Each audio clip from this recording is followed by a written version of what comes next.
Já favor? está começando a gravar. Pode ir Então tá ótimo.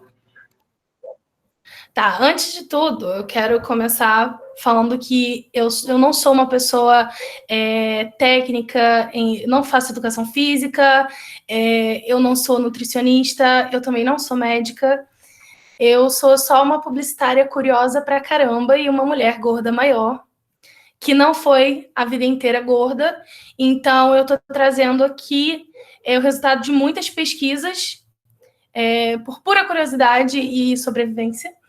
Então, isso é uma mistura de pesquisa com alguns relatos empíricos, tá? Deixa eu transmitir a minha telinha aqui. Eu vou ter que fazer isso de uma forma muito arcaica, gente, porque deu tudo errado. Deixa eu ver aqui. Tá, uma janela. Foi aí para vocês?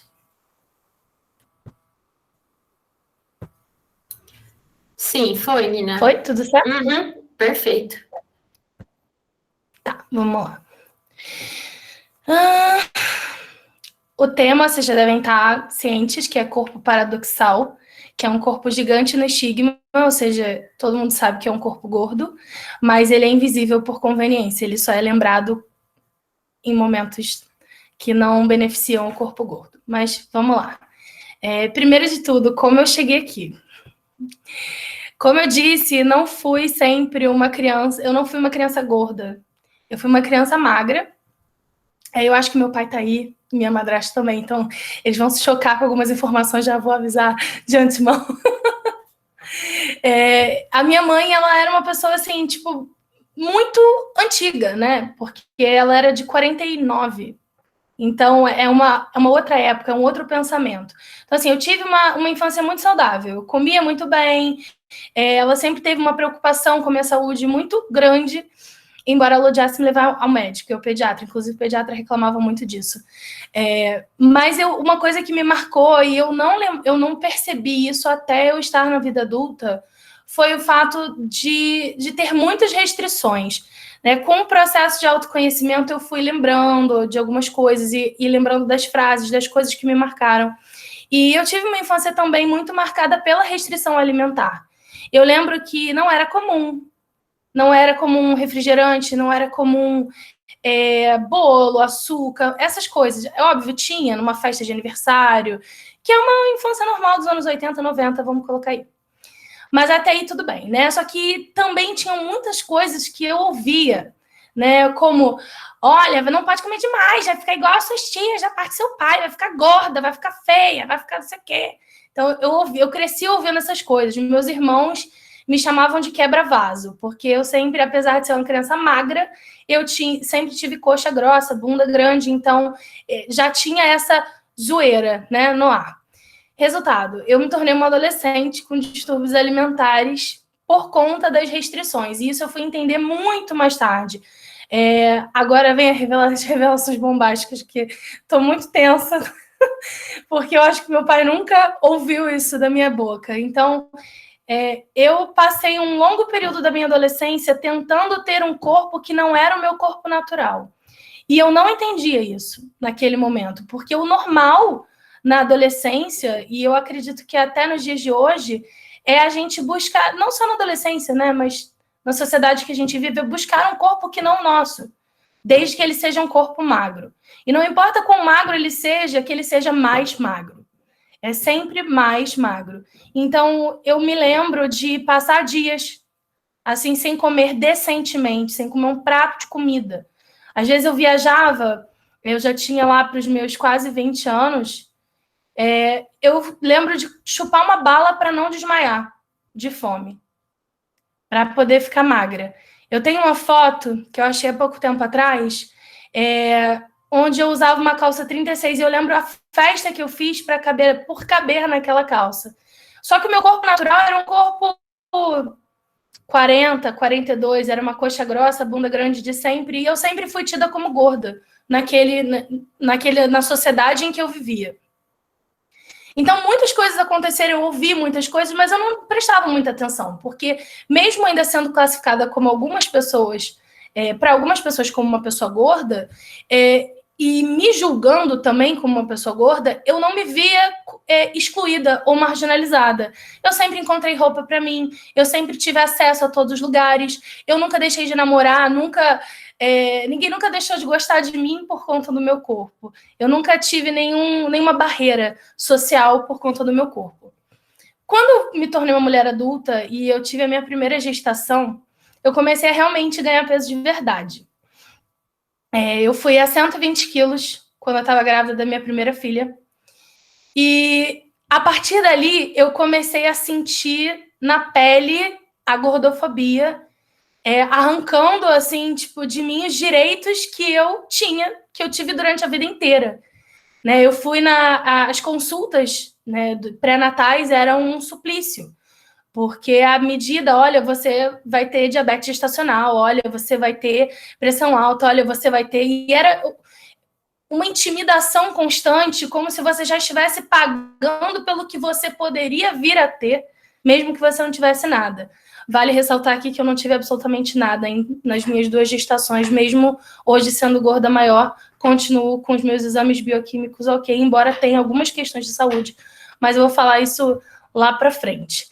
Então, toda essa linha do tempo da minha vida me trouxe até agora, onde eu tô, que é uma mulher gorda maior, com alguns distúrbios, além de alimentares, por conta das restrições, também psicológicos, porque os impactos que esses comportamentos das pessoas tiveram no meu psicológico permanecem aqui. Estamos tratando, mas é uma coisa que marca e fica para sempre. Eu não vou me estender muito nisso, porque senão eu não falo de mais nada. Algumas das frases que eu ouvi, que eu separei aqui para mostrar para vocês, podem ser um pouco chocantes, talvez, não sei. Eu já ouvi de uma amiga, que era a minha melhor amiga, sua bunda é um patrocínio do Burger King, né, amiga? Ouvi de um namorado que disse, se você não emagrecer, a gente não pode ficar junto, porque isso vai provar que você não se importa com a gente. A gente, no caso, o casal, né? Mas você também só quer ser feliz sem fazer sacrifício, aí não dá. Porque eu me neguei a tomar subutramina. Eu não queria me render a um químico pesado para poder ter um corpo que eu não sabia se eu queria. Na verdade, eu só queria me encaixar, eu queria caber na sociedade, eu queria não sofrer mais. Mas eu não estava disposta a ir tão longe. Cheguei a tomar coisas mais leves que também me trouxeram problemas sérios. Gorda desse jeito, ninguém vai querer você. Essa aí eu não sei quantas vezes eu ouvi, mas foram muitas. E não foi de uma pessoa só.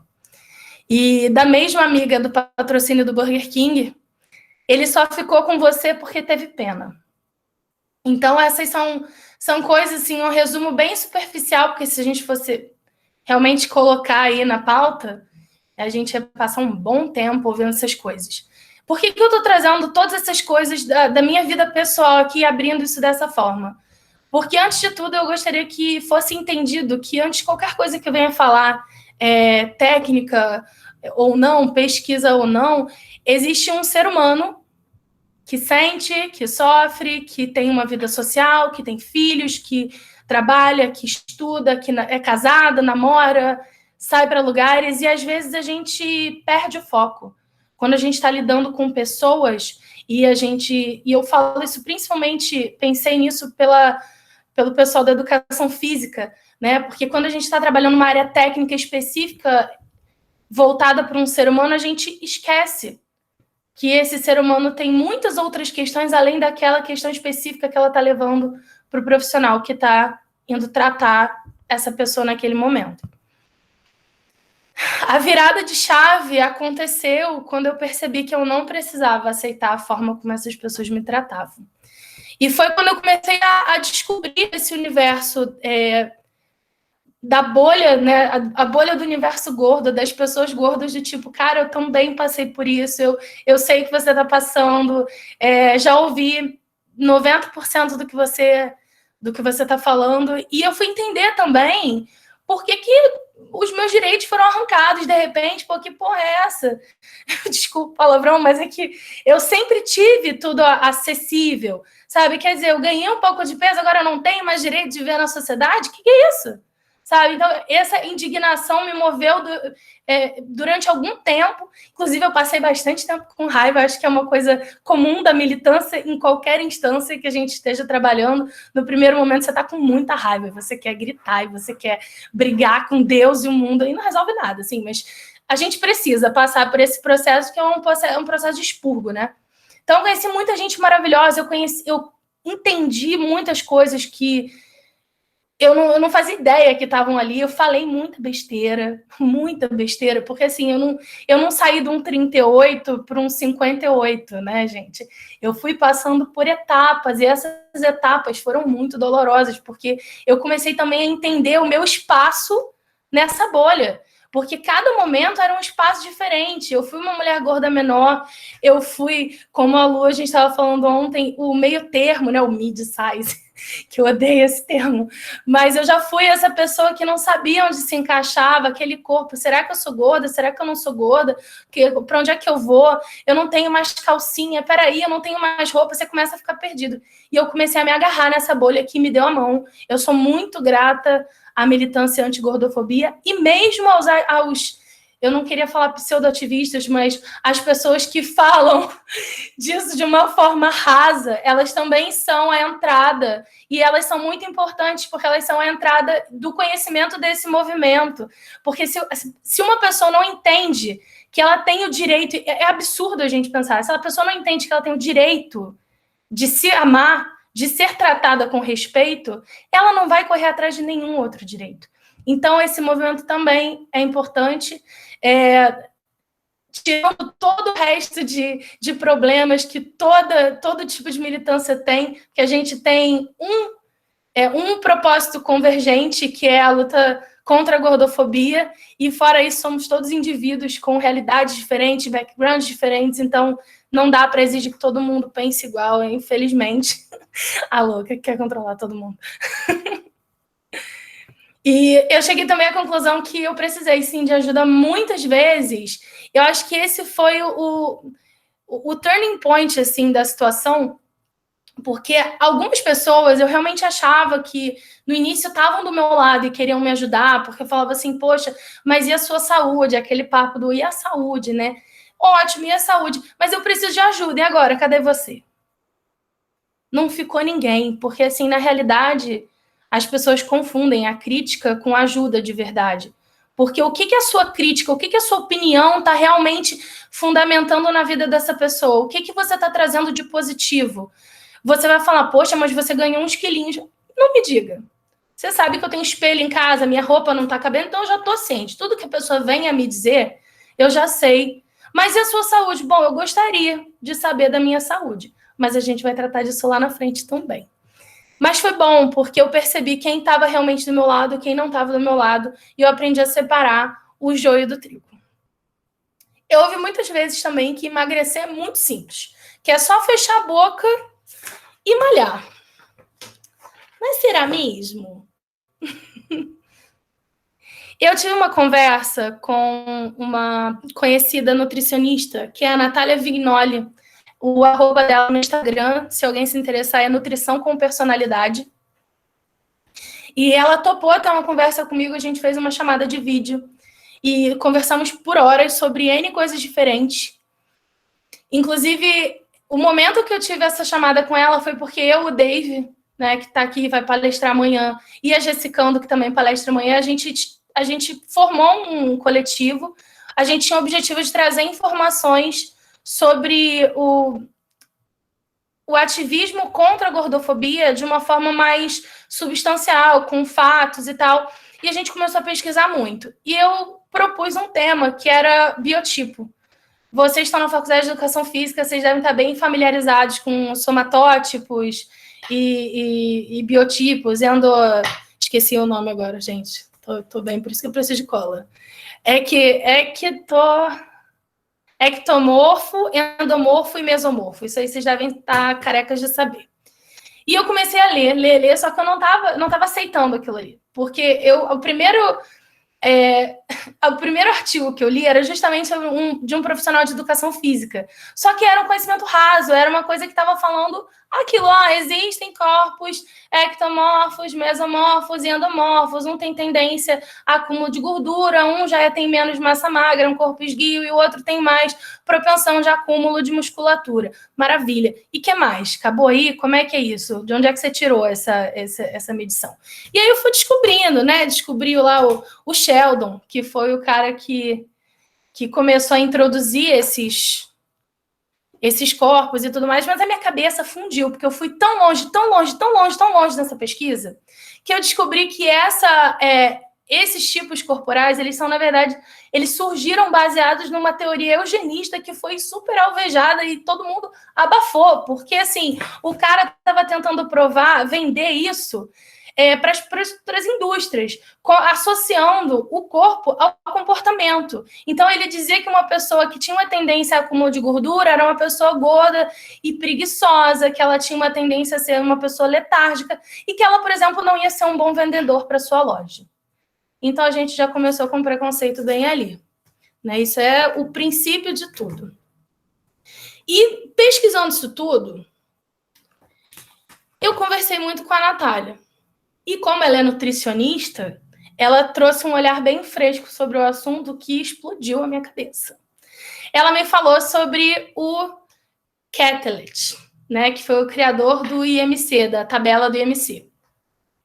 E aí ela me deu um exemplo que eu também fiquei assim totalmente desconcertada, que é a caderneta de acompanhamento do bebê, né, que tem lá na vacina, que tem aquela tabelinha, aquilo ali é o IMC do neném. Né? Você vai acompanhamento de crescimento e peso, e tem uma curva, né? Que é a média.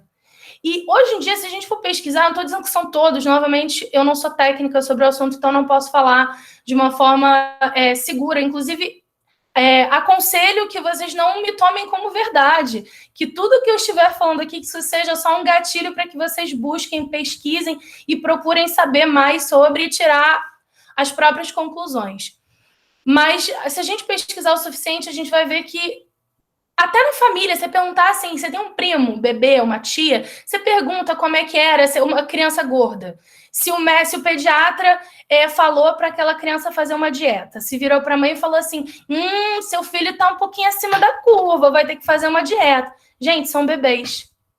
E muito importante, é incrível, porque na minha cabeça, como é que pode ser desconsiderado o próprio estudo que surgiu a partir daquilo ali? Se a gente tem hoje, por exemplo, na educação física e na medicina, os tipos de corpos, como é que a gente quer dizer que se ele está acima da curva, ele precisa estar na curva? Mas a curva não é só uma métrica?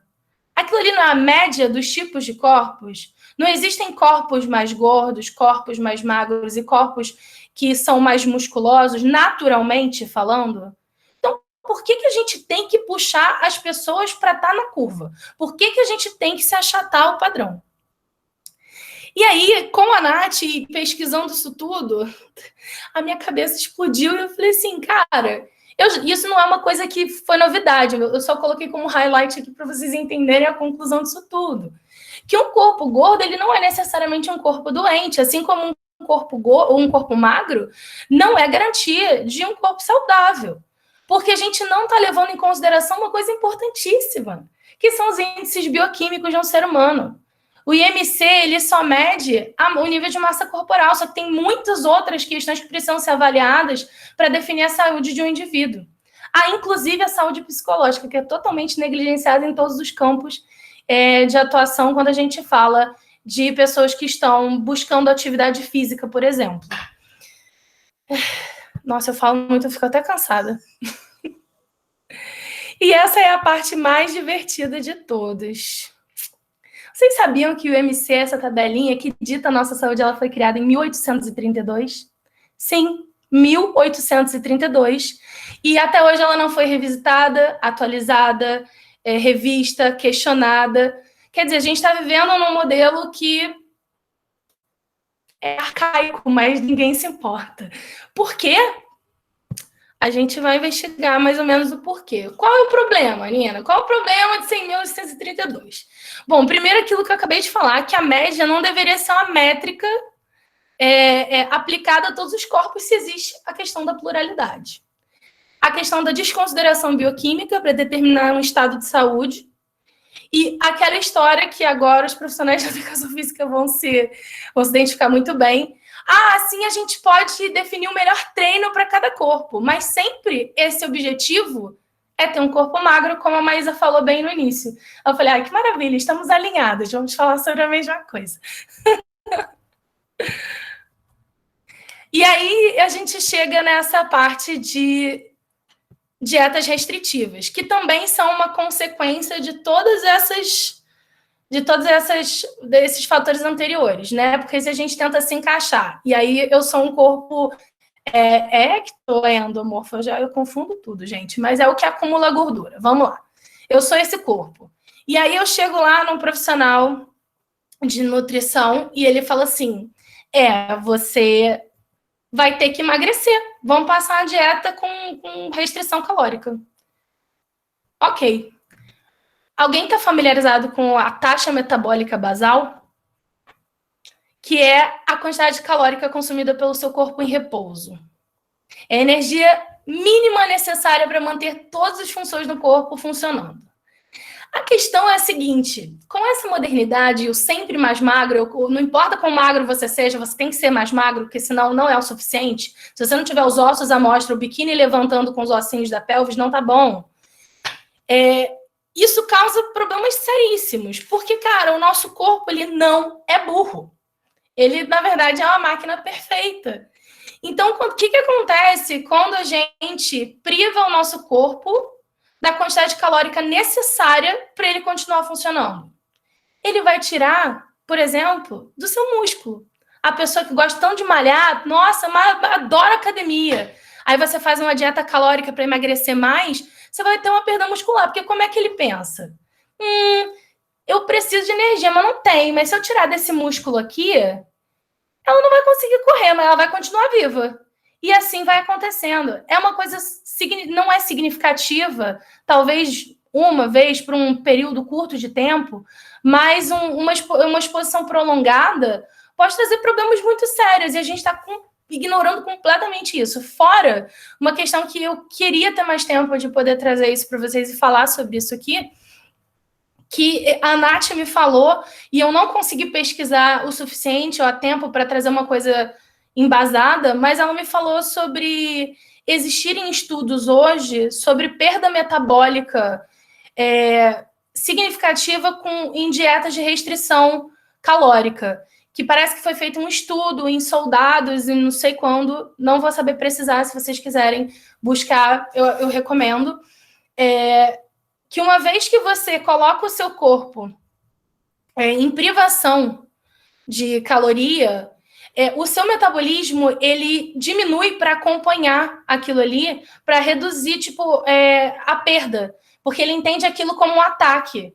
Ele entende que ele precisa se adequar porque você está ingerindo menos. Se você está ingerindo menos, o corpo precisa gastar menos.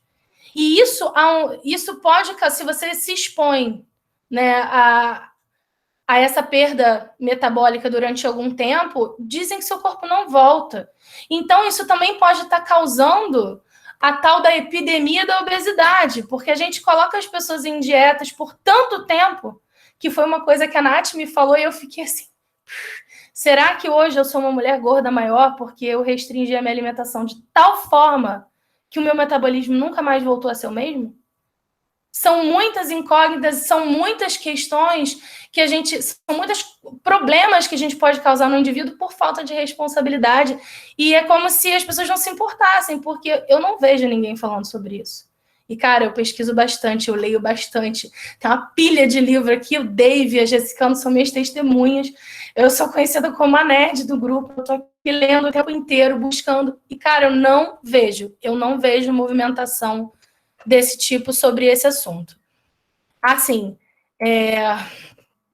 eu ia falar também sobre um filme que não tem muito a ver, mas que é interessante que vocês vejam para entender mais ou menos como é que funciona o rolê, caso vocês não tenham pego. Tem um filme chamado Oxigênio. Ele está na Netflix, caso vocês se interessem em assistir. É um filme onde uma mulher acorda numa cápsula de criogenia.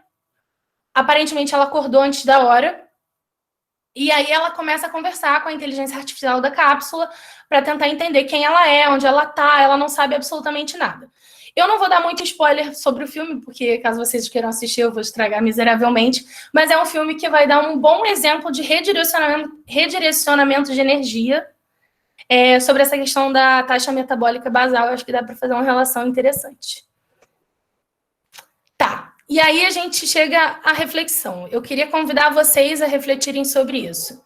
Se nós somos plurais, se existem diversos tipos de corpos, por que a gente está direcionado, enquanto sociedade, a buscar um corpo que não compreende todos os biotipos? Essa é a reflexão número 1. E 2, será que o lobby a favor do emagrecimento do corpo magro não está impedindo que a gente veja que o real problema não está sendo sanado? Antes de responder qualquer coisa na cabecinha de vocês, eu queria compartilhar esse pensamento. Gente, eu vou muito longe, às vezes eu me perco nos meus próprios pensamentos, socorro. Tá, a gente vive numa sociedade polarizada. E isso é muito interessante para o capital, isso é muito interessante para quem lucra, porque alguém sempre está lucrando. Sempre. Inclusive, essa videochamada, alguém está lucrando com isso. Não sou eu, mas eu gostaria. Não é. Eu não sei se vocês estão muito familiarizados com o termo de biopolítica. Eu vou trazer ele mais para frente, agora no próximo slide. Mas numa sociedade polarizada, existe a questão dos extremos e a valorização. Então, nós temos magro, gordo, bom e mal. E a diversidade, nesse meio, ela é um vazio. Ela não existe.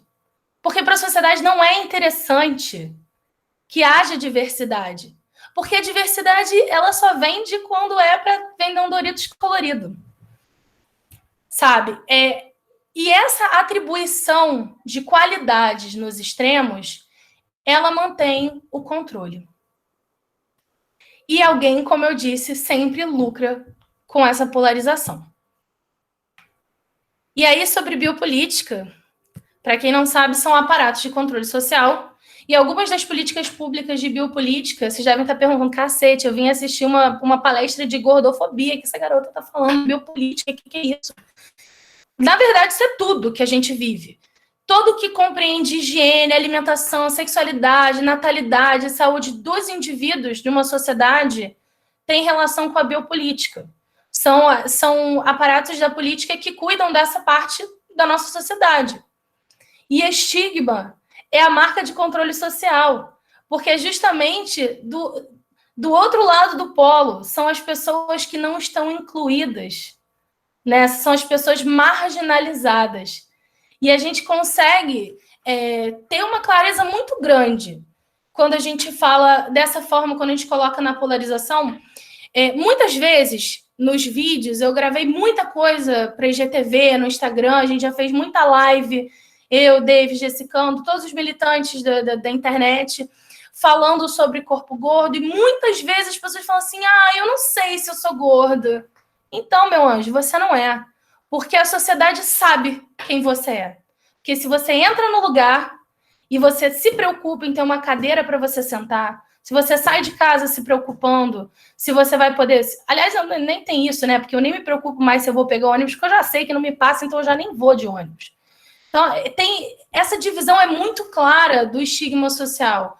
Não existe maca para pessoas acima de 120 quilos. Não tem tomógrafo para pessoas acima de 120 quilos.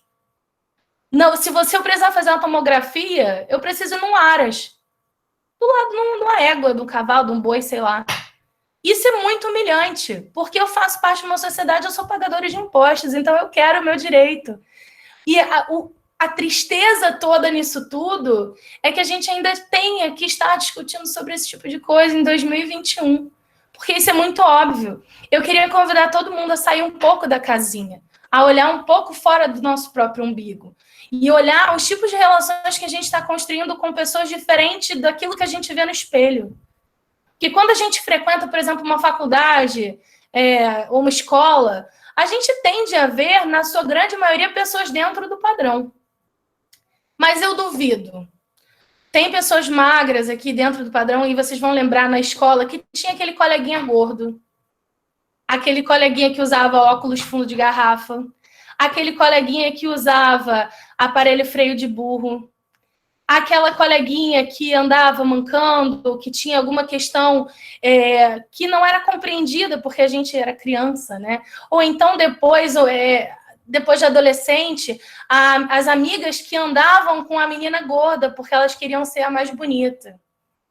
Então, tem todas essas questões que a gente não leva em consideração. Eu queria que vocês refletissem sobre o que a gente fez. Eu vou me incluir, porque eu não era uma adolescente gorda, né? Eu trago essa reflexão para mim o tempo inteiro. Eu precisei estar na posição de pessoa gorda para poder sentir e entender o que é esse estigma, mas eu acho que a gente pode fazer a diferença hoje, olhando em volta, vendo, por exemplo, você vai num rolê, você vai numa festa, agora não, tá, gente? Que a pandemia é para todo mundo ficar em casa. Se não estiver trabalhando, fica em casa. Mas você vai numa festa e você tem um amigo gordo, você fala, vamos lá, você se preocupou se tinha um lugar para ele ir, se aquele lugar é acessível para ele, se vai ser confortável para ele. Ou então você tem um amigo que é PCD, eu tenho muita dificuldade, eu estou aprendendo também, tá? Você se preocupa se vai ter acesso para ele, se vai ter uma rampa, se vai ter corrimão. A gente não tende a se preocupar com essas coisas porque não dói na gente. Então é muito fácil viver ignorando essas coisas. Só que eu acredito que para que a gente possa, como a Maísa falou, a gente não pode viver numa sociedade ideal se a gente só se preocupa com a gente. Se a gente não olha o entorno, enquanto houver gordofobia, enquanto houver racismo, enquanto houver homofobia, enquanto houver preconceito de qualquer espécie, a gente não entendeu o que é ser humano ainda. E eu tô indo embora, porque eu falo muito. E essa questão da biopolítica, né, e o gordo, eu queria trazer a questão da alimentação e a saúde, que é o que todo mundo tanto levanta. Mas e a sua saúde? Eu queria cuidar da minha saúde, mas é muito difícil quando você chega no médico e ele nem olha para você. Eu tô com uma dor de garganta e a primeira coisa que ele te pergunta é: você é diabético? É muito difícil. É muito difícil quando eu vou precisar fazer eu fazer o acompanhamento da minha gestação e o médico olha para mim e fala assim: nossa, mas como é que você está parindo? Você está parecendo uma vaca. Ou então, quando você passa por opressões difíceis até de falar. Eu sofri gordofobia e violência obstétrica quando eu estava grávida do meu segundo filho. Quando o obstetra me colocou numa maca ginecológica para me fazer um exame de toque, e onde eu claramente não cabia, porque era muito menor do que eu, e ele me fez ficar entre os ferros porque era melhor para ele. Porque vaca não sente.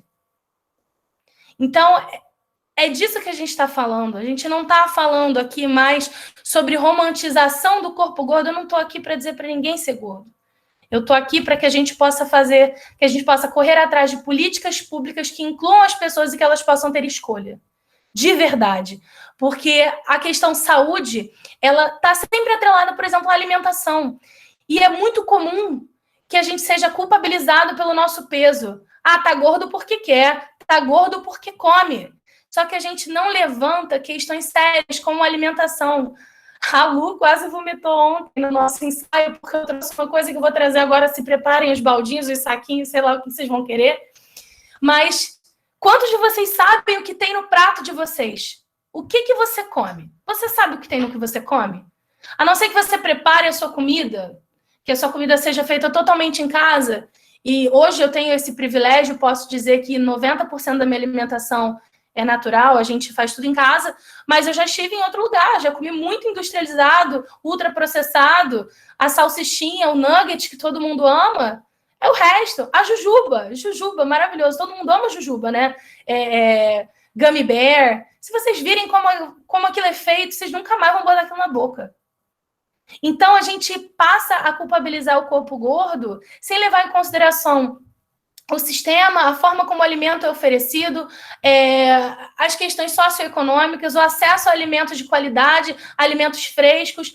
Mais importante do que isso, o conhecimento sobre esses alimentos. A gente não vê mais comida, a gente não vê mais alimento, a gente vê nutriente, porque agora eu sou chique, então eu vou no nutricionista. O nutricionista vai me passar os nutrientes necessários que eu preciso para estar vivo.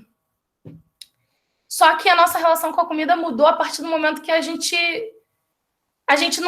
não come mais, a gente se nutre, né, como combustível para a máquina, a gente armazena combustível. E isso trouxe também, de um lado positivo, o surgimento dos nutricionistas comportamentais, que levam em consideração o quadro psicológico do paciente, além do peso e dos exames bioquímicos, que é importantíssimo. Mas tem muitas questões que precisam ser analisadas, não vai dar tempo de eu trazer todas elas, embora eu tenha falado bem rápido. Tem muitos pormenores dentro de todos esses subtópicos aí que a gente poderia destrinchar por horas. Eu vou, inclusive, indicar um podcast para vocês sobre alimentação, que é maravilhoso, que chama Prato Cheio.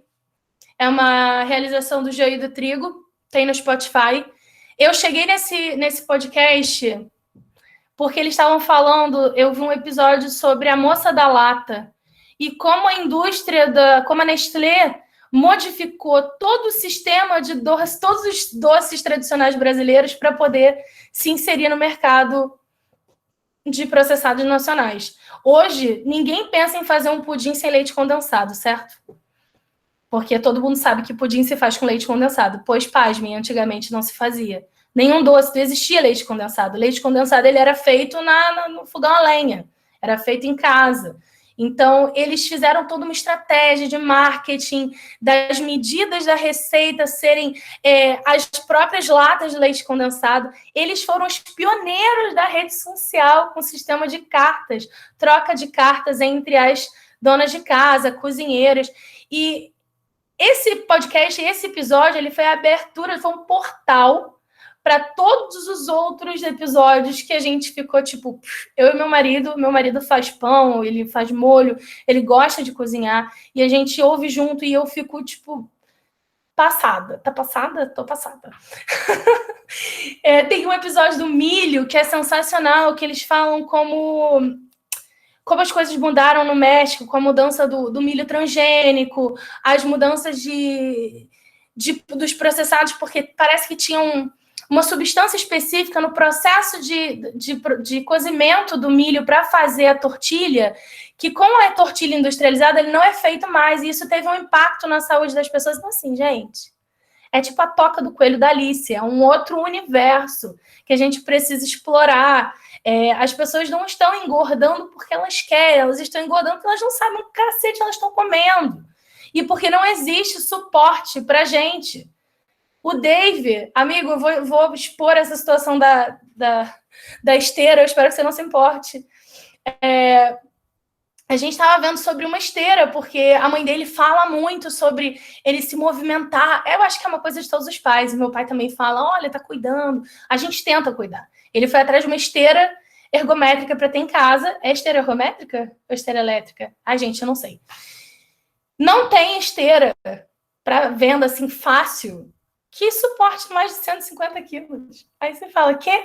Como assim? Mas não era pro gordo malhar? O que aconteceu? O que eu faço agora? Não tem, não. E as coisas mais básicas, tipo, beleza, agora eu vou na academia. Aí já começa com o fato de você não ter uma roupa fácil para você. Depende de quão gordo você é.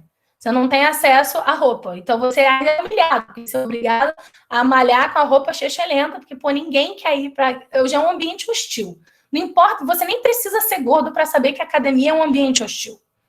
Todo mundo acha a academia um ambiente hostil. E aí já traz a reflexão também, gente. Por quê? Por que a gente está produzindo esse ambiente? A gente quer vender o quê? Saúde e bem-estar ou opressão? A gente quer fazer as pessoas se sentirem melhor no corpo delas ou a gente quer, sei lá, manter a hegemonia do patriarcado e do capital? Pelo amor de Deus. Meu pai está se correndo agora nesse momento ouvindo eu falar isso tudo. Ai, é muita coisa. E, por fim, não exatamente por fim, mas finalizando, já chegando ao final. A Lu me falou sobre essa questão da obesidade, que muitas pessoas, quando falam de termos técnicos, elas mencionam o corpo gordo como obesidade. Mas eu trago uma triste notícia para vocês, que, na verdade, chamar uma pessoa gorda de obesa nada mais é do que patologizar um corpo gordo. Porque a não ser que a pessoa ande com a carteirinha dela ali, com os exames bioquímicos, com tudo ali para te mostrar, você não tem como saber que ela é uma pessoa doente.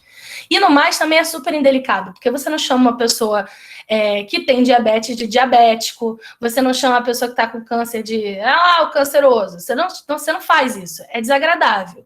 E ainda que seja uma doença, falta bom senso. É de bom tom? Não é de bom tom, então não façam. Tá?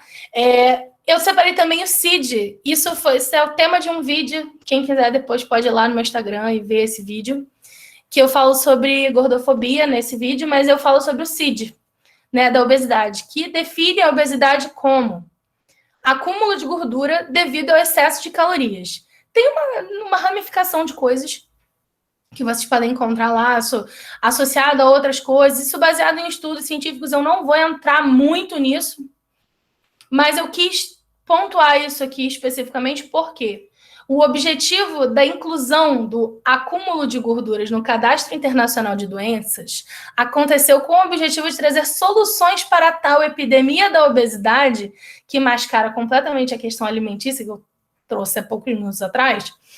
E, como vocês todos sabem, isso não aconteceu, porque cá estamos nós tendo essa conversa em 2021, com pessoas que tiveram problemas, por exemplo, com o IMC acima de 40, claramente para poder tomar uma vacina.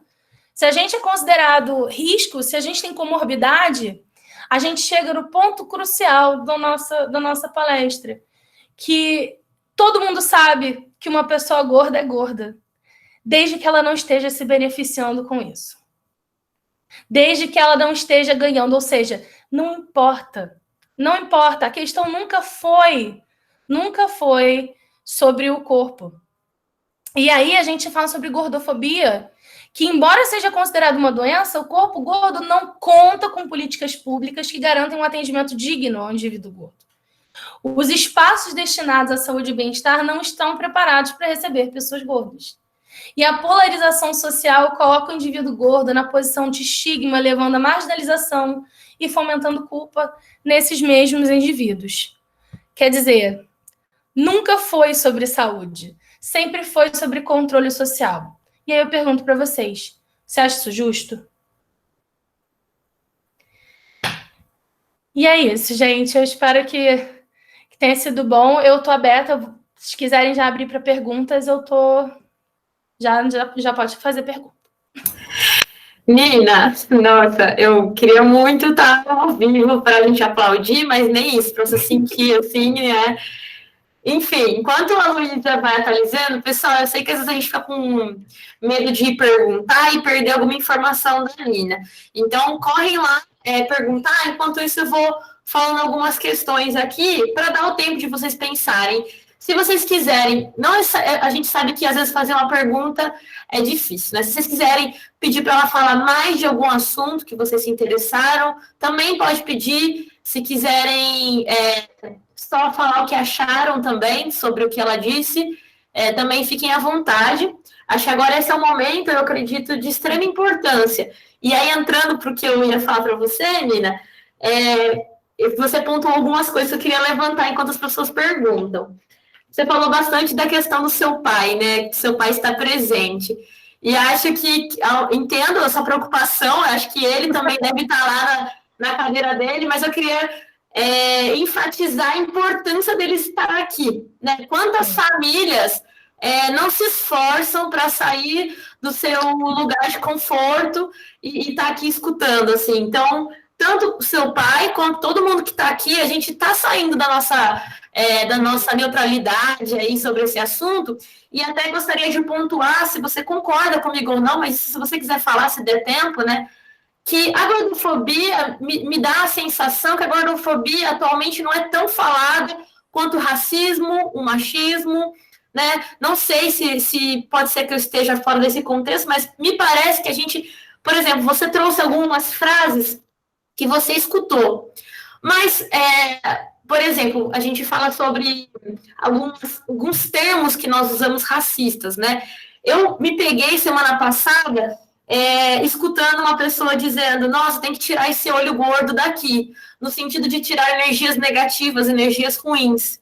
Então, nós também temos termos que a gente precisa ser falado, precisa ser dito.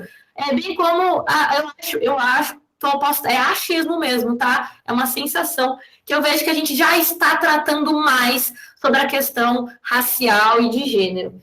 Então, é uma coisa que eu queria, não sei se você gostaria de comentar um pouco sobre isso.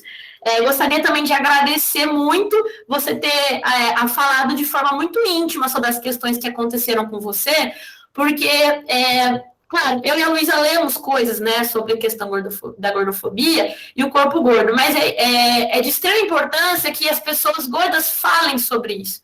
Porque eu posso dizer aqui, como acontece muito, né, nas redes sociais, uma mulher magra, branca, magra, postar lá a foto da celulite dela e dizer para aceitar o corpo dela.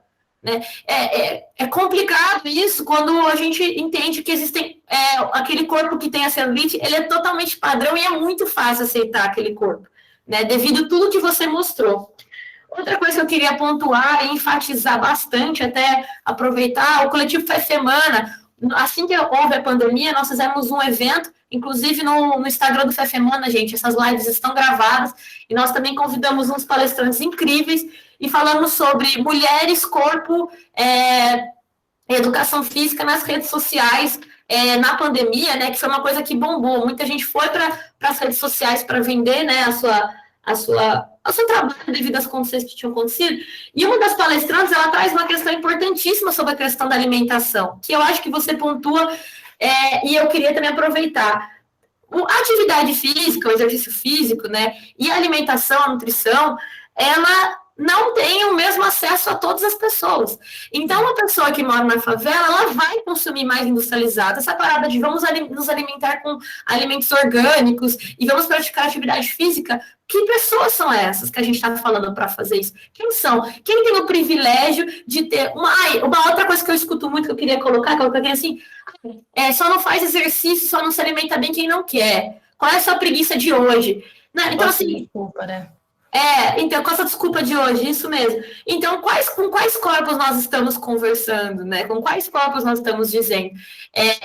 Atualmente, eu acabei decidindo fazer uma alimentação vegetariana, com os meus escorregões, comendo peixe e carne às vezes, mas tento prevalecer isso, e eu acabei me entrando num grupo de pessoas que defendem o vegetarianismo, o veganismo, de uma forma muito firme, que a gente esquece que até esses alimentos, eles também não chegam em certas casas. Então, eu acho que o que você traz, Nina, para a gente finalizar, enfim, eu poderia ficar horas conversando com você, eu acho que a gente precisa compreender o contexto dos corpos com quem nós falamos e quem somos, né? Uma narrativa individualizada, fora de todo esse contexto que você traz, é uma narrativa que não vem para fomentar o debate e a gente lutar sobre essa justiça que você está falando. E eu acho que, por fim, é isso. Lu, apareceram perguntas, você quer colocar alguma coisa? Então, Ani, você quer falar alguma coisa antes? Eu posso comentar essas questões da Má. Aí depois eu falo. Sobre essas questões raciais, é muito complexo falar, por quê? São ativismos que se cruzam. E muito importante ressaltar que as questões raciais, elas têm elas têm uma questão histórica, então é um peso muito grande a gente equiparar, né? Porque, assim, a gente sabe que a gordofobia, ela sempre existiu. Mas os corpos, o padrão, ele mudou durante, né, todo o curso da história. Então, o indivíduo gordo, ele já foi visto como opulento, como nobre, mas nunca como algo bom. Inclusive, isso está nesse livro, se vocês tiverem interesse, o de Gorda Plus Size. Ele fala um pouco sobre essa história, ele fala mais sobre moda, tá? Sobre moda plus size, mas ele traz alguma coisa de história, então vale a pena. e sobre essa mudança de padrão. Mas esse agravante, né, do ganho de peso, né? Eu não gosto de falar epidemia da obesidade porque é muito escroto, assim, colocar dessa forma, porque coloca a culpa no indivíduo e eu não acho isso legal. Porque a culpa não é da pessoa. Tem todas essas questões alimentícias, sociais, que interferiram. Só que, com relação ao racismo, a culpa é nossa. A gente quer, a culpa é nossa. Então, é muito difícil. Não dá para colocar num parâmetro nem de comparação. Sabe? Que eu sei sim que as nossas questões de acesso social, o amparo social, político, enfim. Eu fico até meio perdida, porque mexe tanto comigo esse assunto. A gente vai ser marcado de uma forma completamente diferente de um indivíduo da pele preta. A gente vai ser marcado como gordo, a gente vai ser chacota e tudo mais, mas dificilmente a gente vai ter a mesma dificuldade de acesso, por exemplo, a um emprego. Por exemplo, agora a gente está na pandemia, home office. Né? Eu, ruiva, branca, eu sou designer, beleza, vou ser contratada com muita facilidade se eu for boa naquilo que eu faço. A gente não pode dizer a mesma coisa de uma pessoa preta. Então, assim, eu não gosto de colocar num parâmetro de igualdade jamais. Tá? Mas sim, é um assunto que é pouco discutido ainda. Acho também por conta dessa questão da polarização e porque é do interesse do capital de manter esse controle desses corpos. Leiam também O Mito da Beleza, da Naomi Wolf, que é um livro que é leitura obrigatória para qualquer pessoa que quer entender o que está acontecendo no universo nesse momento. Ele fala disso também. E sobre o que você falou dos corpos da pessoa magra não, a mulher claramente padrão, com uma barriguinha, uma celulite ali postando, para assim, óbvio que eu, como mulher gorda, eu quero morrer. Eu quero falar assim, você toca, querida, mas não, na realidade é um começo, né? Porque a gente esquece, né? Como eu falei, eu não fui sempre gorda, então eu posso dar esse parâmetro com muita facilidade. Eu já fui essa mulher. Sabe, eu já fui essa mulher e são pequenas vitórias, porque a gente sofre tanta opressão, principalmente enquanto mulher, que qualquer coisinha pra gente é uma grande coisa. Então, eu não posso ser a pessoa que taca pedra nessa mulher. Eu não tenho esse direito, eu não tenho essa moral, eu não posso fazer isso.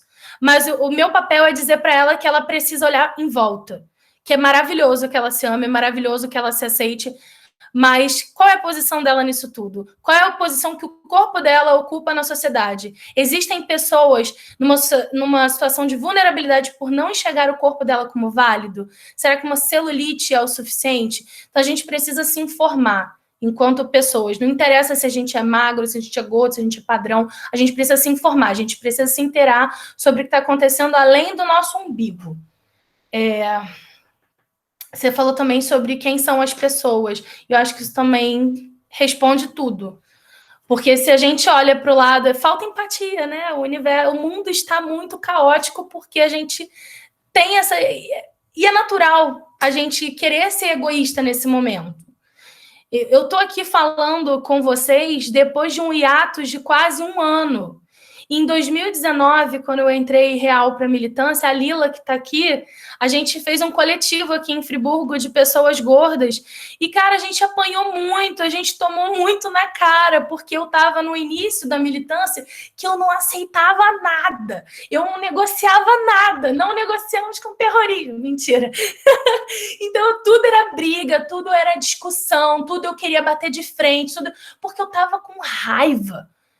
E isso me consumiu uma energia que, quando entrou a pandemia, eu descarreguei e falei, dane-se, parei de fazer vídeo, eu parei de falar com as pessoas, eu entrei num casulo e eu parei de falar com as pessoas, porque eu precisava me preservar. Eu fiz muito vídeo para a internet, bati boca com muita gente, chamei muita gente no direct, as pessoas trocaram muita informação, ensinei, até passei livro por PDF para as pessoas, joguei drive para as pessoas terem acesso a livro, só que chega uma hora que a tua energia acaba.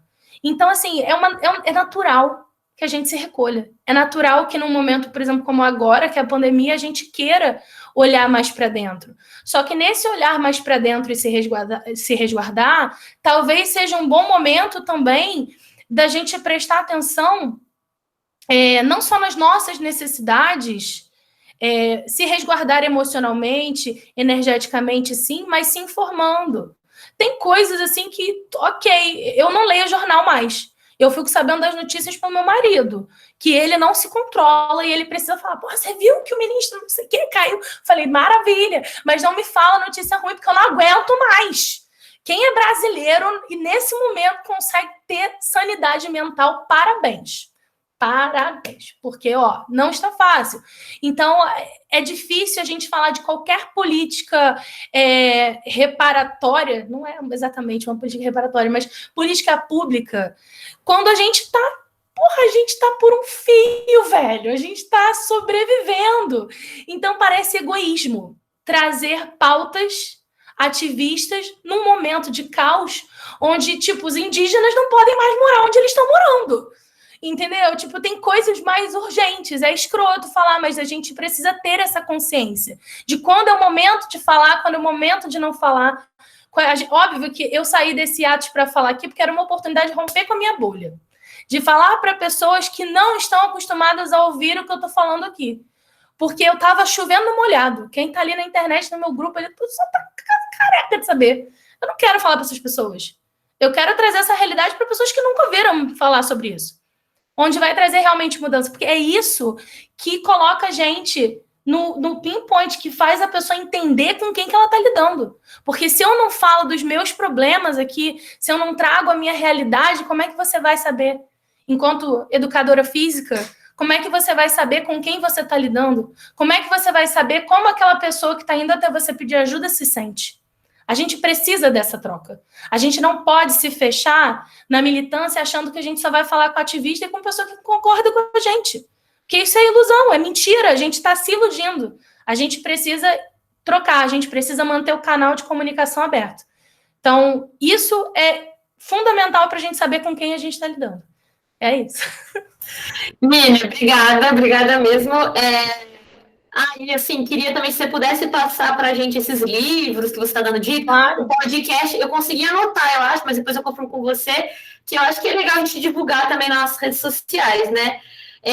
E para finalizar, eu queria te dizer uma coisa que eu ia falar antes que eu esqueci, é a questão do quanto o corpo gordo antes ele era visto como antes, que eu digo anos atrás, como uma coisa muito linda. Ele estava totalmente associado à questão de riqueza, no sentido que se eu tenho alimento, então eu tenho riqueza, então é um corpo desejado, é um corpo bonito.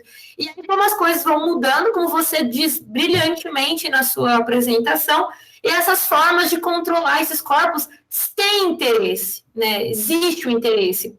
E eu sempre falo que não é o interesse por trás, está escancarado o interesse. Sim. E a gente precisa identificar. E outra coisa também, não é a gente, para finalizar, assim, passar para a Lu, que a gente está aqui nos bastidores conversando, é a gente pensar que nós estamos num lugar de privilégio. Então, termos internet para entrar no Google Meet, digo isso por experiência própria, atualmente nas escolas que eu trabalho, eu tenho contato de 245 alunos que eu tenho contato com 4 há 1 ano e 3 meses, por WhatsApp, rapidamente, com as famílias. Então, assim, a gente está num lugar de privilégio muito grande de termos esse acesso, temos acesso ao conhecimento. Então, quando você fala, leiam, escuta lá o podcast, a gente fazer isso mesmo, sabe? Porque a gente precisa assumir esse lugar que temos de poder ter 1 hora do nosso dia e ir atrás desse assunto. Nós temos isso, né? Então, Nina, mais uma vez, te agradeço demais, e a Lu vai partir agora para algumas questões e vai te dizer mais ou menos como vai se organizar as perguntas, tá bom? Beleza. Ni, eu peguei algumas perguntas aqui que fizeram, tá? Aí eu vou fazer primeiro as perguntas que eu acho válidas e depois eu vou pedir licença para falar uma coisa e aí depois você completa para mim, tá bom? Tá. Eu preciso. Primeiro, Ni, eu até tinha anotado isso para perguntar, até porque eu sabia que ia ser uma questão. Eu sei porque a gente já conversou. E aí depois mandaram a pergunta aqui. Nina, muito obrigada pela sua fala. Achei muito interessante sua discussão de relativizar a noção de saúde. Sinto que na nossa área a saúde é apenas uma farsa para legitimizar a gordofobia. Estética parece ser muito mais atônica. Afinal, o IMC de modelos também não são considerados saudáveis. Você não acha que discutir essa questão não é antes discutir noções de estética e relação distorcida que ela tem com a saúde? Aproveito aqui e, se tiver tempo, peço que explique os termos que você usou de gordo maior e gordo menor, que era uma das coisas que eu tinha colocado aqui, que eu sabia que ia. E, se puder, também dar um panorama do ativismo antigordofobia. Aí é uma delas. Aí, Má, eu acho que essa, como é grandinha, eu vou deixar a Ni falar, tá bom? Aí depois eu faço as outras. Ni, solta Socorro. o verbo. Socorro, amiga. Eu vou lembrando você, se você quiser. Primeira coisa A primeira parte é sobre a estética, né? A relação da estética. A gente falar dessa relação distorcida, né? Da estética com a saúde. Então, isso tem tudo a ver. É porque eu vou pensando nas respostas, eu só penso nas citações dos livros, assim, peraí que eu vou pegar meu livro aqui. Não, mentira, não vou pegar, não. Porque se deixar, o Dave sabe que eu vou embora. Aí eu vou lendo e eles ficam com uma cara assim, tipo, já acabou.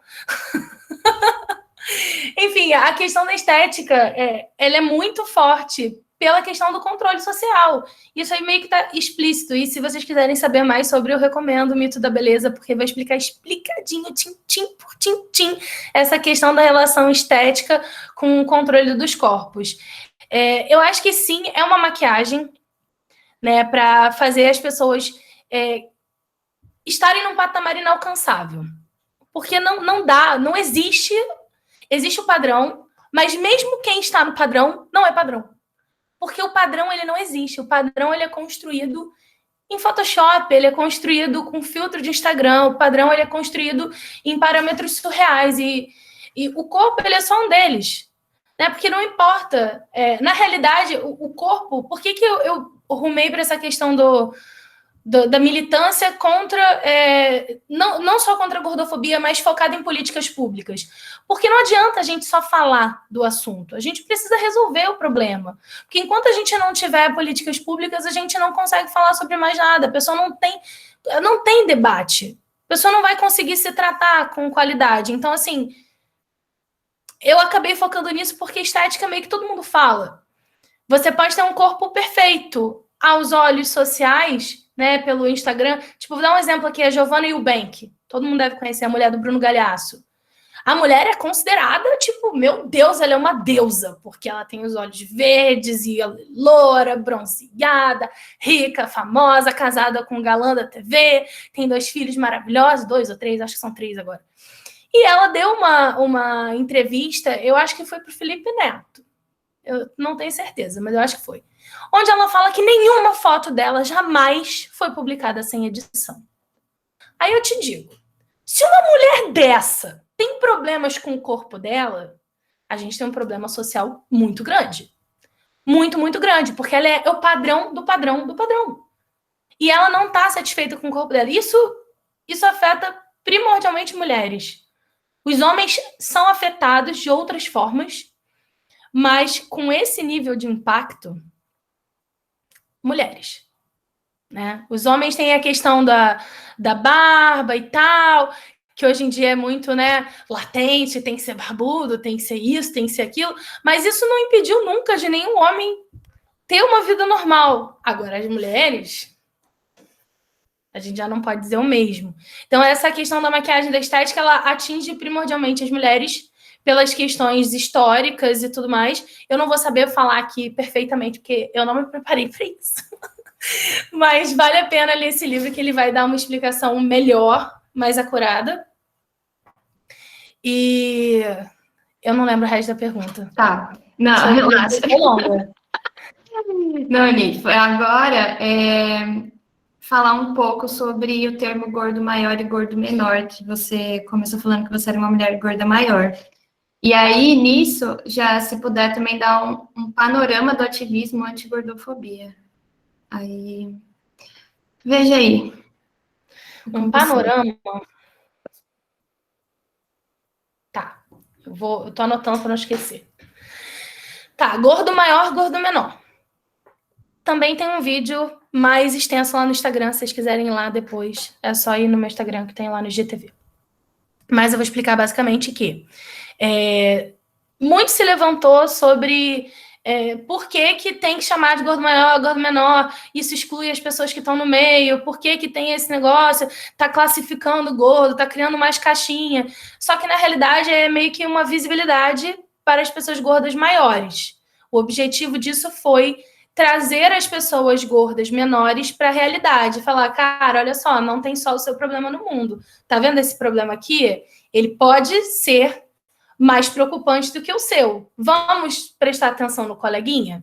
E, basicamente, a pessoa gorda menor, ela é uma pessoa visivelmente gorda, é uma pessoa que a sociedade tem como gorda, mas ela não tem impactos nas políticas públicas. Por exemplo, ela não tem um problema de cadeira, ela não tem um problema para ser atendida, tipo, numa maca, numa tomografia, ela passa na roleta do ônibus, ela não tem essas preocupações, mas ela é uma pessoa gorda. Todo mundo consegue ver que ela é gorda. Até a Lu falou que fez o IMC e estava constando lá que ela era obesa. Eu falei, gente, para, 1832, vamos rever. E o gordo maior é a pessoa que tem todas essas questões, né? E o panorama sobre a militância, o ativismo, né, contra a gordofobia. Vocês têm mais 2 horas? É porque é tanta coisa, não, é difícil resumir assim, né? O panorama tem muitas pessoas falando sobre o assunto, dizendo que falam sobre o assunto. Eu prometi que eu não ia fazer veneno, não vou fazer veneno, não vou. Mas tem muita gente irresponsável passando informação rasa, passando informação de forma recortada, eu posso falar recortada, pessoas tomando visibilidade, roubando a voz, roubando o local de fala, tomando protagonismo, falando de dores que desconhece. Tem um monte, mas também tem muita gente do bem, tem muita gente que está buscando, que está dando a cara a tapa, para trazer informação. Eu queria poder dizer que eu ainda sou essa pessoa, mas eu não tenho mais certeza se eu sou essa pessoa. Se eu sou a pessoa ativista contra a gordofobia, pelo menos não online. Eu acho que o meu ativismo foi para a rua. Agora está em casa pela pandemia, mas ele tem que sair dessa casinha da internet, porque eu também entendi que uma forma de reduzir as pessoas gordas é impedir que elas sejam elas, além do corpo delas. Tipo, tá aí a Lila que faz vídeo de comédia, a Jessicando que fala de skincare, de séries, o Dave que dá dicas de Instagram, é fotógrafo, edita, publicitário maravilhoso, mago da porra toda. Eu falo sobre arte, então, tipo, nós não somos só os nossos corpos. Eu acho que, na realidade, o maior ativismo é a gente resistir, ser quem a gente é, independente do que estão falando. Acho que a gente... hoje não tem a estrutura que eu gostaria, assim, que eu penso, muito egoísta falar assim, mas eu não penso que é o adequado, porque eu acho que a gente precisa ainda entender que o ativismo ele não pode ser na internet somente. Óbvio que agora a gente está limitado, a gente não tem muito o que fazer, mas tipo, não adianta ficar fazendo postzinho no Instagram falando, ser gordo não é isso, ser gordo é isso. Ah, legal, cara, mas você tá falando para quem? Está falando para as mesmas pessoas que já sabem que são gordas, estão lá se autoafirmando e achando incrível. Mas e aí, que impacto você está causando no mundo?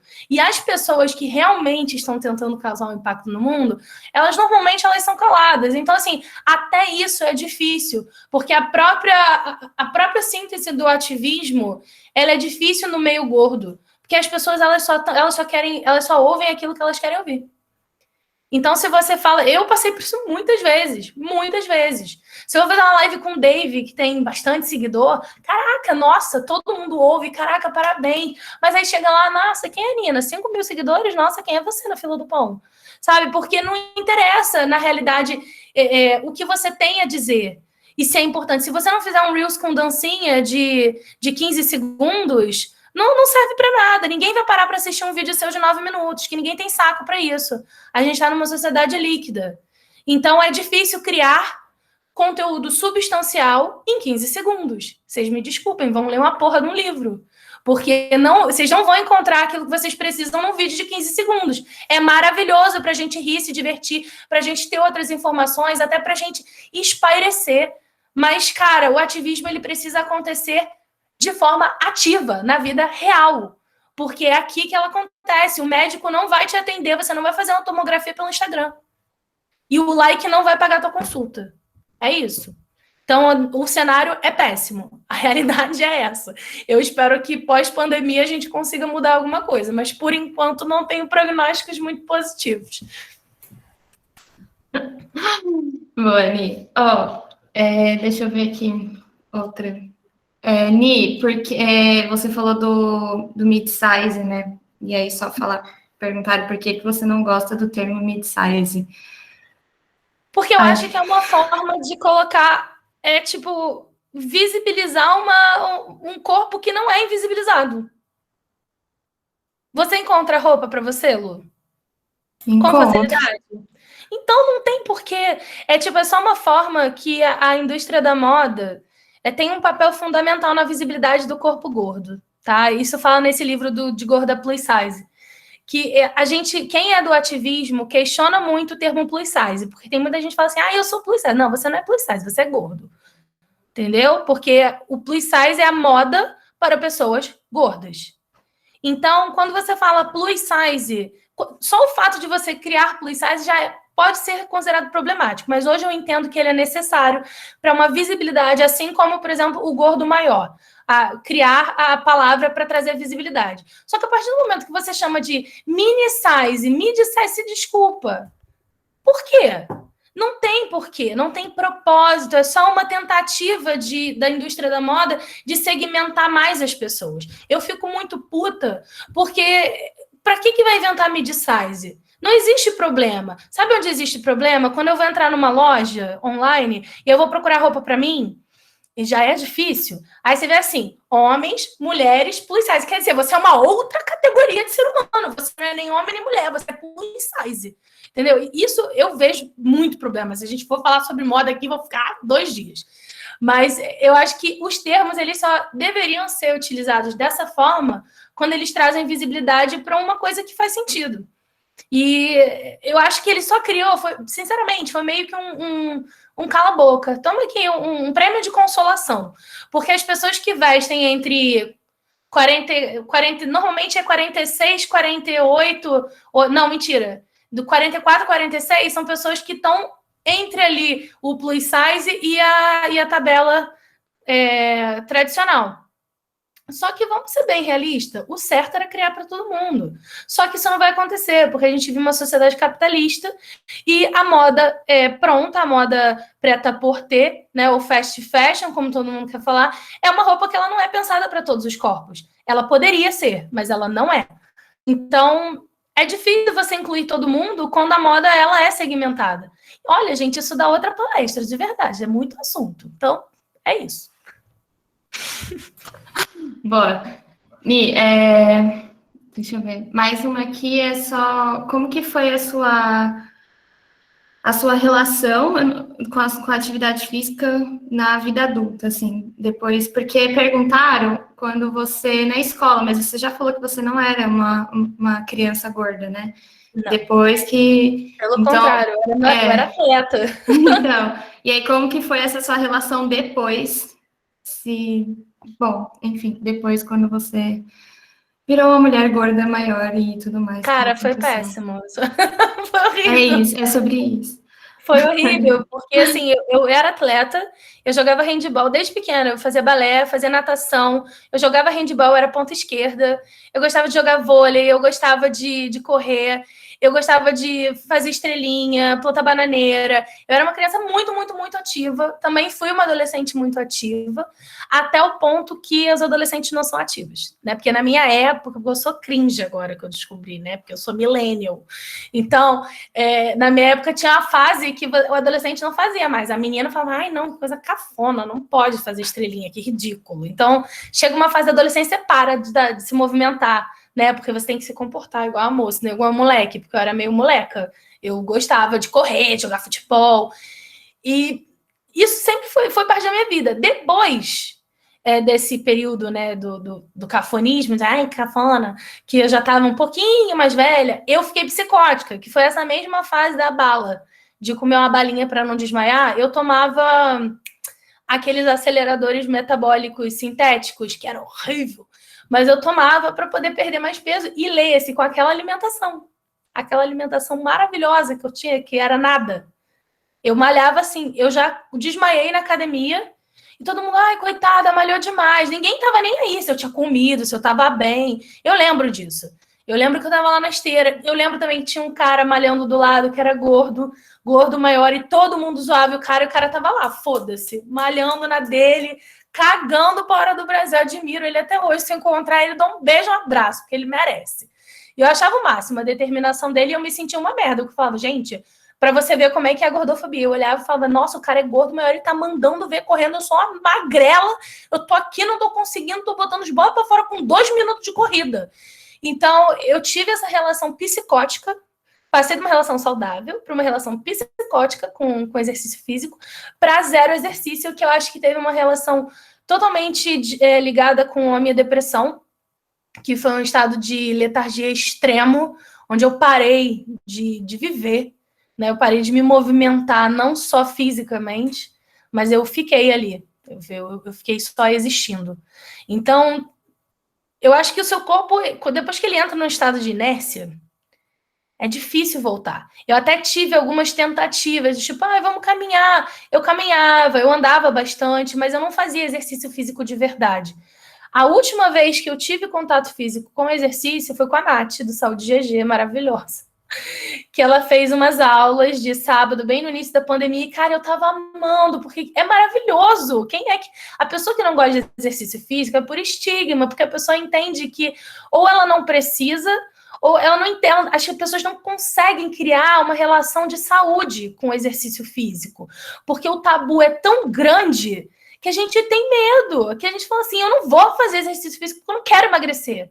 Ninguém cria relação do exercício físico com saúde, então a gente também precisa mudar isso. Porque a sensação, quem malhou aqui, já fez alguma coisa aqui que é gordo, vai saber. Cara, você fica, parece que você se drogou, tá ligado? Você fica ali em êxtase, eu fico maravilhosa nos próximos dias. Você me pede qualquer coisa que eu tô fazendo, porque eu fico muito feliz. A endorfina lá no talo, é lindo. Só que aí, logo na sequência, eu machuquei meu joelho, eu caí no chuveiro, e tive aquela lesão maravilhosa no tendão, e eu tô até hoje. Mas agora eu já estou conseguindo me movimentar de novo, mas o negócio é a cabeça.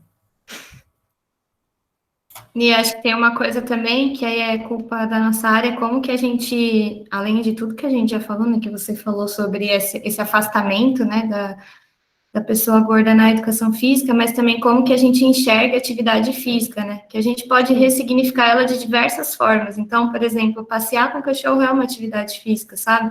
Só que a gente da nossa... fazendo. Então, mas o problema é que a gente só vende um tipo de exercício físico, a gente só vende uma coisa como se fosse certa, sabe?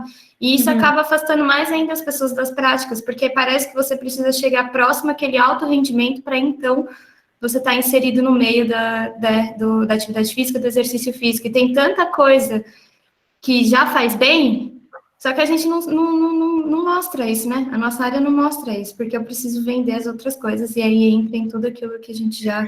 Deixa eu só fazer um parênteses sobre isso. Eu lembrei ontem, e eu queria ter tido tempo de compilar, mas estava muito louco, porque semana passada eu tive amidalite, não deu tempo de eu fazer nada. Teve uma academia aqui em Friburgo, eu não lembro se eu compartilhei com você, Lu. A Lila e o Dave sabem do que eu tô falando, eu acho, que foi uma academia que chama Auge. Eu vou expor mesmo, porque aí vocês podem ir lá ver o que é. Eles fizeram eles se vendem como uma academia especializada em pessoas sedentárias. Eu uma vez passei, sem conhecer essa situação, e eu achei super interessante, que eu falei, cara, é incrível, porque esse negócio do corpo gordo pode tudo, mentira, nem sempre. Às vezes a pessoa está sedentária, ela precisa começar devagar. E não é todo mundo, não é todo profissional que vai ter esse tino, que vai saber como lidar com essa pessoa. Eu falei, cara, é incrível, já quero ver. Aí passou. Aí um tempo depois, a Lila me mostrou no Instagram. Eles fizeram uma paródia, que era mais ou menos assim... É hoje que eu acabo com essa barriga de vez. Aí não sei o que ela, ok, eu fiquei tipo assim... Eu não vou conseguir reproduzir, mas eu vou achar o vídeo, eu vou mandar para vocês, se vocês quiserem postar e tirar a cara das pessoas, sei lá o que vocês vão fazer, divulgar. Mas eu achei, tipo, o cúmulo da falta de senso. Porque, cara, como é que alguém que tá sedentário vai se sentir bem de pisar nesta porcaria dessa academia? Qual a merda de propaganda dessa? Tipo assim, eu sou publicitária há 12 anos. Eu posso dar 20 argumentos aqui para não fazer daquele jeito. Sabe? E nem precisava ser argumento publicitário, podia fazer argumento humano, sabe? Mas tem publicitário também, que estava uma merda o vídeo. Então, e o pior, as pessoas estavam defendendo. Porque a gente está numa sociedade que acha normal, porque o normal é você ir para academia para emagrecer, não é para você ter saúde. Então, a mudança, ela precisa acontecer de dentro para fora, quer dizer, da educação física para o mundo. Ni, por fim, as perguntas assim que eu ia fazer eram essas mesmo. Falaram sobre aquele negócio de trancar o dente, só que o Dave vai falar amanhã. Ele vai falar. Junto com a Jessicana. Então, gente, não vou colocar aqui, porque eles vão falar amanhã, então vocês vão ter que entrar amanhã para ouvir eles falando. Só para não comer a palestra deles, né? Ah, deixa eu comentar, só vou falar uma coisa. Comente. Abominável. Fica à vou deixar para eles. Pode falar. Quer falar? É só isso. Então tá bom. Horrível. É abominável, sim. Abominável. E aí, tem uma coisa assim que me causou um incômodo muito grande. Uma das perguntas que mandaram, assim, me causou um incômodo. Então, acho que vai causar um incômodo muito grande em você. Eu vou trazer só para a gente mostrar como que a gordofobia ela tá nos pequenos detalhes. Uhum. E o quanto, quando a gente fala do corpo gordo, como aquele negócio de a saúde é a preocupação. Uhum. Falar assim, você disse sobre os exames bioquímicos. Como estão os seus, Nina? Se puder compartilhar, vai me ajudar com o estudo de caso. Eu acho que primeiro estudo de caso... Se você quiser estudar alguma coisa, né? Se for aí a gente... medicina e tal. Agora, vir perguntar num evento sobre como estão os parâmetros bioquímicos da pessoa que está palestrando, aí é gordofobia, gente. Mas eu queria aproveitar o gancho Pode falar. Pergunta para falar uma coisa que é muito importante. Uma coisa que a gente sempre debateu no nosso grupo, né? Tipo, eu, David, Jessicando, que a gente se encontrou como gordo maior e a gente começou a abrir um espaço de segurança para trocar sobre coisas que a gente não leva para o mundo, assim, com muita facilidade, porque tocam em muitas dores. Mas, quando eu falei sobre nem todo corpo gordo pode, o que eu quis dizer o que é importante. Nem todo corpo gordo é doente, mas alguns são. Assim como corpos magros. Então, segmentar pessoas pelo peso delas é gordofobia. Independente, tipo, dos meus exames bioquímicos, isso é gordofobia por pensar. Porque eu acho que essa pergunta jamais seria feita para uma pessoa magra. Então, se ela não fosse feita para uma pessoa magra, já é gordofobia. Tá? Isso é o ponto número 1. Agora, uma coisa que também é importante pontuar gente... Eu não estou aqui dizendo que ninguém tem que ser gordo. Não estou aqui dizendo que é maravilhoso ser gordo. É muito difícil, e eu vou abrir meu coração de novo, porque eu acho que quando a gente expõe as nossas dores e a gente fala das coisas que a gente passa e sente, acho que as pessoas conseguem relacionar melhor. Como eu sempre fui uma pessoa magra e eu engordei, eu tenho uma barriga de avental, que é uma barriga que dobra, né? Então, essa barriga no verão, ela é um inferno, porque eu sou uma pessoa extremamente psicótica com limpeza e cheiro, e eu preciso ser a pessoa mais cheirosa e limpa do universo, então eu tenho que tomar 80 banhos no verão, porque a barriga encostada, ela pode sim causar mau cheiro, o acúmulo de pele, ele pode causar mau cheiro, ele causa fungo, então é uma questão de saúde também. Eu não estou dizendo que a pessoa precisa emagrecer para se livrar disso, porque eu acho que cada um sabe onde aperta o seu calo, mas o que eu estou falando de mim, da minha vida, eu adoraria não ter esse problema, mas eu adoraria não ter que compartilhar esse problema só para começar, para ter que justificar a minha luta sobre acesso à política pública, porque é violência, isso é violência. Você ter que expor a intimidade de uma pessoa para que ela se faça válida é violência. Então, isso jamais deveria ter que ser uma questão exposta a público, porque isso é uma questão íntima e ninguém pergunta sobre, por exemplo, a sua saúde íntima. Ninguém pergunta como está, por exemplo, a sua vagina, ou seu pênis, ou seu prepúcio, porque isso é íntimo, é seu. Não deveria ser assunto de ninguém. Então, óbvio, não são só flores, tem muitos espinhos em ser uma pessoa gorda. Tenho, sim, muitas limitações, porque eu sempre fui uma pessoa magra. E esse corpo não é um corpo que o meu DNA ele é preparado para suportar. Mas isso é uma questão individual da Nina. Isso não é uma questão do corpo gordo. E as pessoas não deveriam ser colocadas todas no mesmo saco por conta de uma questão individual. E eu acho que a gente precisa muito refletir sobre aquilo que a gente inquire as pessoas, sobre as perguntas que a gente faz, como a gente se coloca para as pessoas, quem são as pessoas com que você está lidando, por que você se sente tão confortável de querer que essa pessoa se exponha para que você se sinta confortável com o seu preconceito.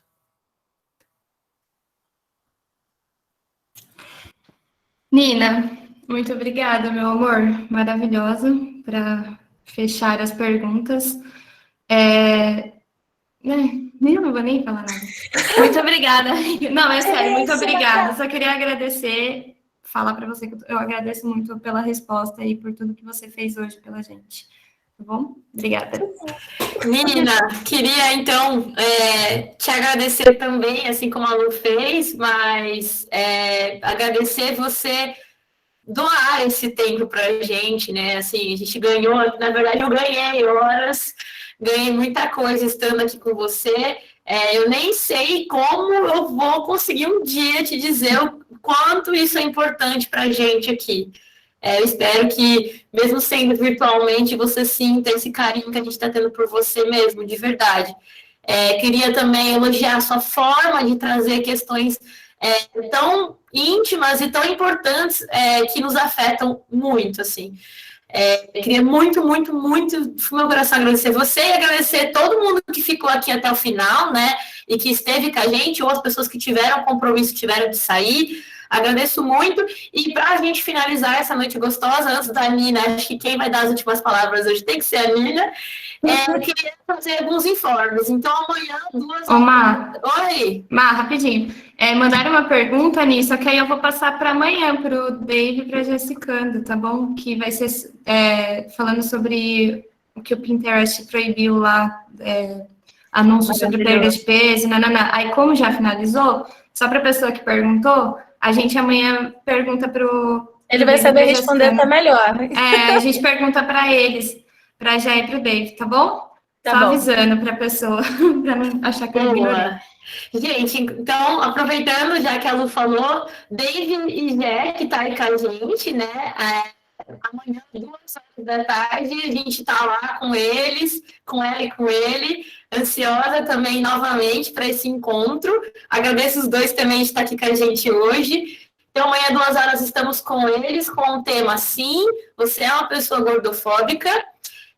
E à noite estamos encerrando o evento com a Amanda, sobre gordofobia racial às 19 horas.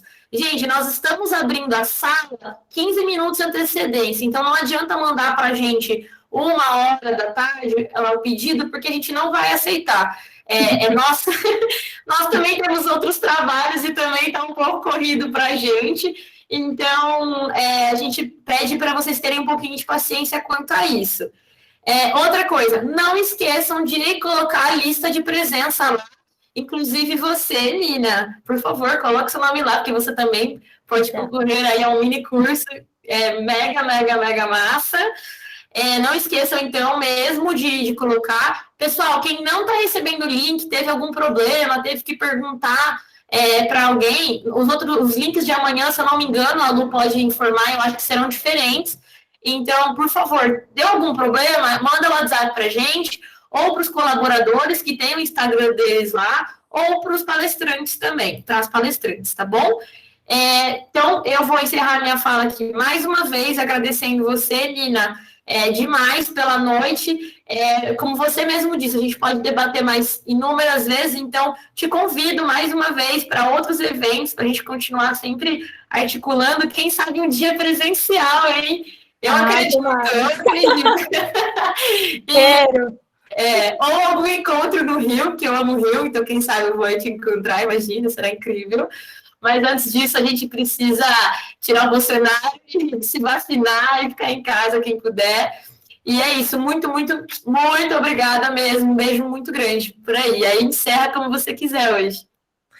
Cara, eu que agradeço pela oportunidade de furar a bolha. Já falei que isso é muito importante pra gente. Não é só pra mim, tô falando por todos, porque eu sei que pra todos é muito importante, pra todas as pessoas gordas, maiores e essas pessoas queridas, maravilhosas que moram no meu coração, que também são David Jessicando, Lila, Aline, tem Priscila. Eu posso falar o nome de todas as pessoas que estão aqui, ou quase todas, porque são pessoas que estão presentes, ativas, e isso é uma oportunidade única, mas não única. Digo única porque é muito, muito, muito importante. E eu comecei aqui muito, muito nervosa de falar para pessoas que nunca tinham ouvido falar sobre gordofobia ou sobre todas essas outras questões que eu trouxe e também de me expor. Eu terminei os meus layouts aqui aos 45 do segundo tempo, mas eu sei que deu tudo certo. Eu espero que tenha sido bom, que tenha sido edificante, que tenha sido bacana para vocês.